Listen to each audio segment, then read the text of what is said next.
ಪಾಕಿಸ್ತಾನ ಸರ್ಕಾರ ಭಾರತ ಕ್ರಿಕೆಟ್ ತಂಡದ ವಿರುದ್ಧದ 2026ರ ಟಿ20 ವಿಶ್ವಕಪ್ ಪಂದ್ಯವನ್ನು ಬಹಿಷ್ಕರಿಸಲು ನಿರ್ಧರಿಸಿದೆ. ಫೆಬ್ರವರಿ 15ರಂದು ಭಾರತ ವಿರುದ್ಧದ ಪಂದ್ಯದಿಂದ ದೂರವಿರುವುದು ಪಾಕಿಸ್ತಾನದ ನಿಲುವಾಗಿದೆ. ಪಾಕಿಸ್ತಾನ ಈ ನಿಲುವನ್ನು ಮುಂದುವರೆಸಿ ಭಾರತದ ವಿರುದ್ಧ ಆಡಲು ನಿರಾಕರಿಸಿದರೆ ಐಸಿಸಿ ಅವರ ವಿರುದ್ಧ ಮಹತ್ವದ ಕ್ರಮ ಕೈಗೊಳ್ಳಬಹುದು. ಇದು ಪಾಕಿಸ್ತಾನಿ ಕ್ರಿಕೆಟ್ಗೆ ಹಾನಿಯನ್ನುಂಟು ಮಾಡುವ ಸಾಧ್ಯತೆ ಇದೆ. 2026ರ ಟಿ20 ವಿಶ್ವಕಪ್ ಟೂರ್ನಿಯಲ್ಲಿ ಭಾರತದ ವಿರುದ್ಧದ ಪಂದ್ಯವನ್ನು ಬಹಿಷ್ಕರಿಸುವುದಾಗಿ ಘೋಷಿಸಿರುವ ಪಾಕಿಸ್ತಾನದ ಹಠಮಾರಿ ಧೋರಣೆಗೆ ಅಂತಾರಾಷ್ಟ್ರೀಯ ಕ್ರಿಕೆಟ್ ಮಂಡಳಿ ಕೊನೆಗೂ ಮೌನ ಮುರಿದಿದೆ.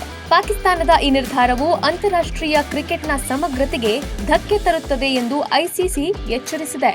ಭಾರತದ ವಿರುದ್ಧದ ಫೆಬ್ರವರಿ 15ರಂದು ನಡೆಯಬೇಕಿರುವ ಪಂದ್ಯವನ್ನ ಆಡುವುದಿಲ್ಲ ಎಂಬ ಪಾಕಿಸ್ತಾನ ಸರ್ಕಾರದ ನಿರ್ಧಾರದ ಕುರಿತು ಪ್ರತಿಕ್ರಿಯಿಸಿರುವ ಐಸಿಸಿ, ವಿಶ್ವದರ್ಜೆಯ ಕ್ರೀಡಾಕೂಟವೊಂದರಲ್ಲಿ ಅರ್ಹತೆ ಪಡೆದ ಎಲ್ಲಾ ತಂಡಗಳು ಸಮಾನವಾಗಿ ಮತ್ತು ವೇಳಾಪಟ್ಟಿಯಂತೆ ಆಡುವುದು ಕಡ್ಡಾಯ, ಕೇವಲ ಆಯ್ದ ಪಂದ್ಯಗಳನ್ನು ಮಾತ್ರ ಆಡುತ್ತೇವೆ ಎನ್ನುವ ಪಾಕಿಸ್ತಾನದ ನಿಲುವು ಒಪ್ಪುವಂತದ್ದಲ್ಲ ಎಂದು ತಿಳಿಸಿದೆ. ಭಾರತದ ವಿರುದ್ಧ ಆಡಲು ನಿರಾಕರಿಸಿದರೆ ಪಾಕಿಸ್ತಾನ ದೊಡ್ಡ ಸವಾಲನ್ನು ಎದುರಿಸಲಿದೆ.